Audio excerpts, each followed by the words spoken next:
गौरी की शादी एक बड़े घर के लड़के यानी कि राजेश के साथ होती है। राजेश की 4 बहनें हैं और सभी अपने भाई पर जान छिड़कती है। अरे पापा, ये राजेश के लिए कैसी छोटी सी हिट की लड़की ब्याह लाए आप? हम लोगों का भाई तो राजकुमार है, उसके लिए तो कोई राजकुमारी होनी चाहिए थी। गौरी को ननद की बात बुरी लगती है और वो रोने लगती है। अरे क्यों गला फाड़ रही है? क्या गलत बोल दिया मेरी बेटी ने? इकलौता बेटा है हमारा, समझी? वो तो तेरे ससुर हाँ कराए थे, वरना मैं तो ना करवाती तेरी शादी अपने हीरे जैसे बेटे से।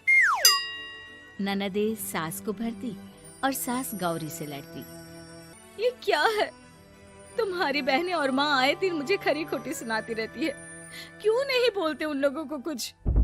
अरे क्या बोलूं? अब उन लोगों का इकलौता भाई और बेटा होना, तो वो लोग थोड़े इमोशनल है मुझे लेकर, समझा करो ना।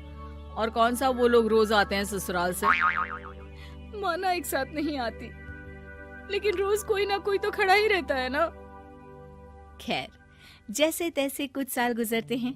गौरी एक प्यारे से बेटी की माँ बनती है। सुनिए, हर बात पर ससुर जी से पैसा मांगना ठीक नहीं लगता। आप कोई काम क्यों नहीं करते हैं? काम तो मैंने कभी किया ही नहीं गौरी। पापा के पास इतना पैसा है कि मुझे जरूरत ही नहीं पड़ी। लेकिन कहते हैं ना, हर दिन एक सा नहीं होता। गौरी के ससुर की मृत्यु हो जाती है और घर में गरीबी छा जाती है। गौरी ननद को फोन करती है। दीदी, अब जीजा जी को बोलकर इन्हें कहीं नौकरी दिलवा दो ना। घर चलाना मुश्किल हो रहा है। माँ जी की भी तबीयत खराब रहती है। दवाई का खर्चा और मुन्ने की पढ़ाई का खर्चा काफी है। कुछ मदद मिल जाएगी दीदी। देखो गौरी, तुम तो जानती हो मेरे खुद के 3 बच्चे हैं, तो ये मत सोचना कि बात तुम आकर बोलोगी तो मैं कुछ मदद कर दूंगी। अब पति तुम्हारा है, सास तुम्हारी है, तो करना तो तुमको ही है ना। हम भी तो निभा रहे हैं। खैर, बोल दूंगी इनको। गौरी समझ जाती है। वो दूसरी ननद को फोन करती है, लेकिन माँ से भी उसे कुछ ऐसा ही जवाब मिलता है। अरे भाभी, हमारा भाई कैसे काम करेगा? वो तो राजकुमार है।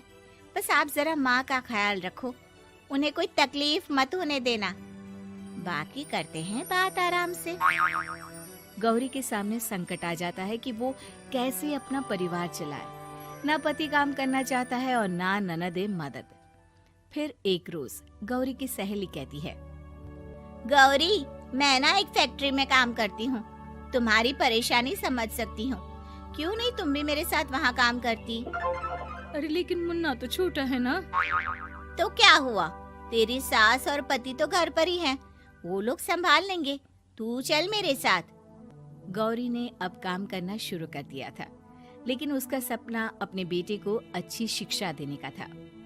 गौरी अपने भाई से कहती है, भाई, आपके बच्चे जिस स्कूल में पढ़ते हैं उस पर मेरे गौरव का भी एडमिशन हो सकता है क्या? अरे कैसे बात कर रही है गौरी? जितना तू कमाती है उतने में तो तेरा घर भी नहीं चलता। तू कहाँ इतने महंगे स्कूल का सपना देख रही है? लेकिन गौरी भी ठान लेती है कि वो किसी न किसी तरह अपने बच्चे को अच्छे स्कूल में पढ़ाएगी। माँ जी, ये मेरे गहने हैं, मैं बेच रही हूँ। गौरव का कल एडमिशन है। अरे वो तो ठीक है गौरी, लेकिन आगे की फीस कैसे मैनेज करेगी? और ज्यादा मेहनत कर लूंगी माँ। गौरव कुछ बन गया तो हम लोगों के सारे दुख दर्द दूर कर देगा। गौरी, हम लोगों ने तुझे गलत समझा, लेकिन तू ही थी जो ये घर लेकर चल रही है, वरना कब की अलग हो जाती। गौरी सास की ओर मुस्कुराकर देखती है। आप भी तो मेरा साथ दे रही है ना। अरे कभी खाने में अंडा या मुर्गा भी खिला दिया करो। क्या रोज रोज पत्ता खिलाती रहती हो?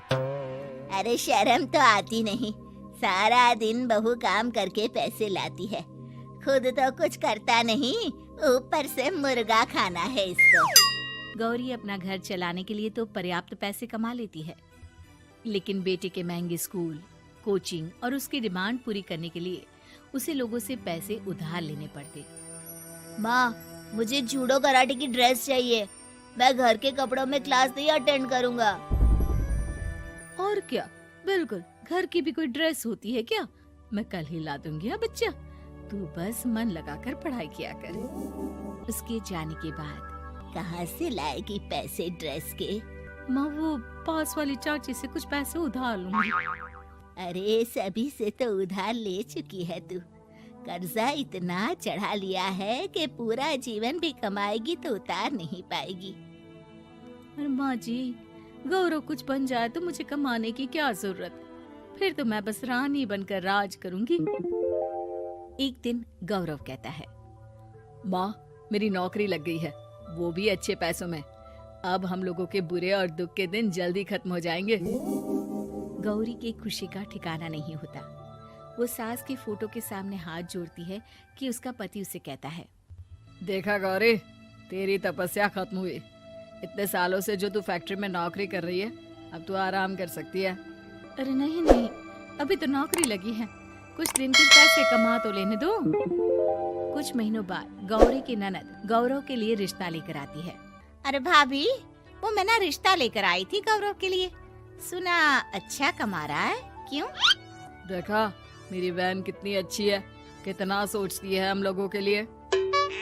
गौरी कुछ नहीं कहती, लेकिन उसका मन नहीं होता है कि वो बेटी की शादी इतनी जल्दी कर दे। हाँ वो तो ठीक है, लेकिन अभी कुछ कर्जा है जिसे उतारना है। तो क्या हो गया, शादी के बाद भी उतार लेगा। कम से कम एक लड़की आ जाएगी तो आराम रहेगा। गौरी लोगों के प्रेशर में आकर बेटे की शादी कर देती है और शादी के बाद एक दिन जब अपनी फैक्ट्री में जाती है, मैनेजर साहब, कैसे इस फैक्ट्री में 22 साल काम कर लिया पता ही नहीं चला। अब तो बेटा सेटल हो चुका है, नौकरी की जरूरत नहीं है, लेकिन आप सभी का शुक्रिया। गौरी बहन, बहुत मेहनत की तुमने जीवन में, अब भगवान कोई मुश्किल ना दे। गौरी घर आती है, लेकिन दरवाजे के बाहर से ही उसे बहू और बेटे की आवाज सुनाई देती है। क्या है, तुम्हारी माँ ने तो सोचा भी नहीं कि जो कर्जा वो ले रही है खुद की अय्याशी के लिए, वो हम लोग क्यों भरे? उनका कर्जा है वो देखे। हाँ लेकिन क्या करूं, माँ को छोड़कर रह भी तो नहीं सकता ना। अरे रह नहीं सकते तो क्या करोगे? पूरी जिंदगी उनका कर्जा चुकाते रहोगे? कल को हमारी भी फैमिली बढ़ेगी, कैसे मैनेज करेंगे? मैं नहीं जानती, साफ साफ बोल दो पैसे नहीं है फालतू के। जिसका कर्जा है वही निपटाए। गौरी बेटे बहू की बात सुनकर स्तब्ध रह जाती है और अंदर न आकर वहाँ से सीधे फैक्ट्री जाती है। मैनेजर साहब, मैं सोच रही थी कि इतनी जल्दी नौकरी नहीं छोड़नी चाहिए, जब तक हिम्मत है तो कर लेते हैं। वो मेरा इस्तीफा ना वापस कर दीजिए। ये बोलकर गौरी की आंख लाल हो जाती है। मैनेजर समझ जाता है कि गौरी की उम्मीद टूट चुकी है। वो उसके हाथ में इस्तीफा रखकर कहता है, कर्जा माँ का है तो माँ ही चुकाएगी। माँ का कर्जा आज तक क्या कोई चुका पाया है?